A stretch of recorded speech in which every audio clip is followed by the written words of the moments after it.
June 23, 2023, the Wagner Group, a Russian paramilitary organization, shocked the world with an unprecedented move. For more than a year, they had been fiercely loyal to President Vladimir Putin during Russia's expansionist war in Ukraine, but Commander Yevgeny Prigozhin, the leader of the Wagner Group, made a shocking announcement that they were marching on Moscow. The reason for this dramatic decision was an alleged airstrike by the Russian military on Wagner fighters, adding fuel to already simmering tensions between the Wagner Group and Russia's Ministry of Defense. This act of retaliation meant an armed conflict between the Wagner Group and the entire Russian military, vying for control of the nation. Russia's coup attempt took twists and turns that could rival a season of Black Mirror. It all started with an explosion in the Rostov region, followed by a real march on Moscow that put the entire city on edge, ready for war. However, in a truly unexpected turn of events, it seemed like Putin and Prigozhin had reached some sort of deal. The coup's birth and demise happened in less than 2 days, leaving everyone wondering about the implications for the ongoing war in Ukraine, the fate of Prigozhin and his Wagner Group, and even Vladimir Putin's future. To understand the whole situation, we need to rewind a bit. More than a year before this coup attempt, Russia attacked Ukraine with a full-scale invasion that shook the world. However, Russia's eyes were on Ukraine long before that, seizing Crimea in 2014 and supporting insurgencies in the Donbas region. The Wagner Group played a pivotal role in Russia's approach to conquer Ukraine, growing from a small militia to a powerful force of 50,000 soldiers operating in various countries worldwide. Yevgeny Prigozhin, the leader of the Wagner Group, has an intriguing backstory. From humble beginnings, he became Putin's right-hand man, earning the nickname Putin's chef due to his catering services. Over time, he gained significant influence and became the alleged founder of the Wagner Group. Initially seen as a mere figurehead, recent events suggest he is much more. The tensions between the Wagner Group, led by Prigozhin, and the Russian Ministry of Defense, led by Sergei Shoigu, had been brewing for a while. The situation in Ukraine was no longer a one-sided conflict, and Wagner's forces became indispensable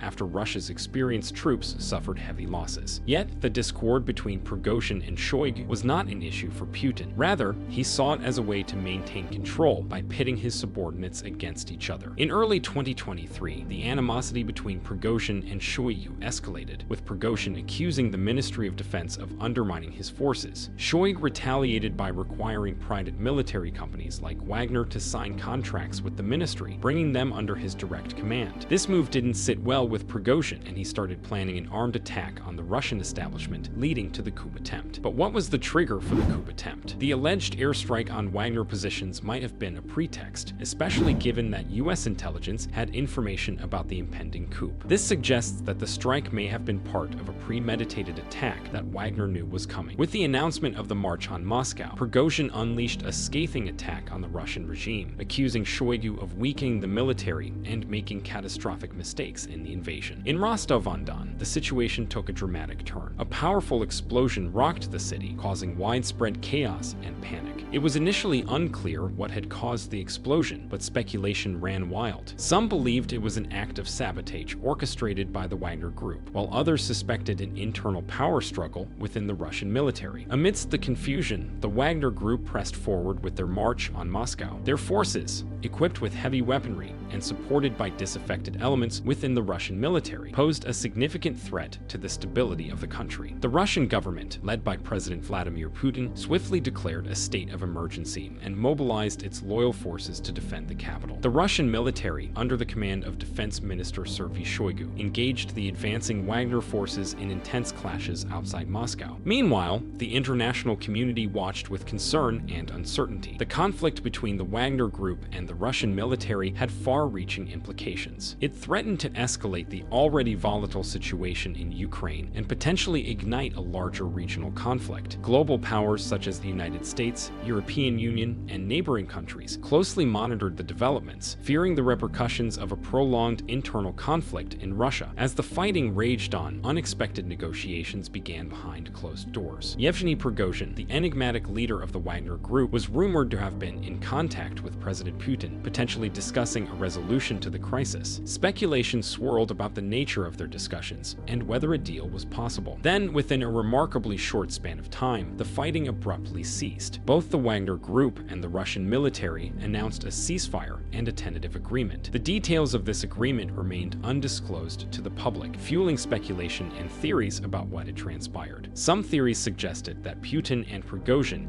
had reached a power-sharing arrangement, with Prigozhin gaining influence and autonomy within the Russian military apparatus. Others speculated that Prigozhin had been promised immunity and protection in exchange for his forces' withdrawal and dissolution. The truth remained shrouded in secrecy, leaving the world to wonder about the implications and long-term consequences. In the aftermath of the failed coup attempt, Russia was left grappling with the aftermath. The country faced the daunting task of rebuilding and healing the wounds inflicted by the internal conflict. The fate of Yevgeny Prigozhin and the Wagner Group remained uncertain, with their future role in Russian politics and military affairs still undetermined. Additionally, the failed coup attempt had significant ramifications for the ongoing war in Ukraine. The Wagner Group had played a crucial role in supporting Russian operations in Ukraine, and their sudden destabilization could have implications for the conflict's trajectory. It raised questions about Russia's strategy in the region and its ability to maintain a united front. The events of June 23, 2023 left a lasting impact on Russia and the international community. The coup attempt and subsequent ceasefire highlighted the fragile balance of power within the country and the potential for internal conflicts to escalate into a larger crisis. It served as a stark reminder of the complexities and uncertainties of geopolitics, leaving many pondering what the future held for Russia and its role on the global stage.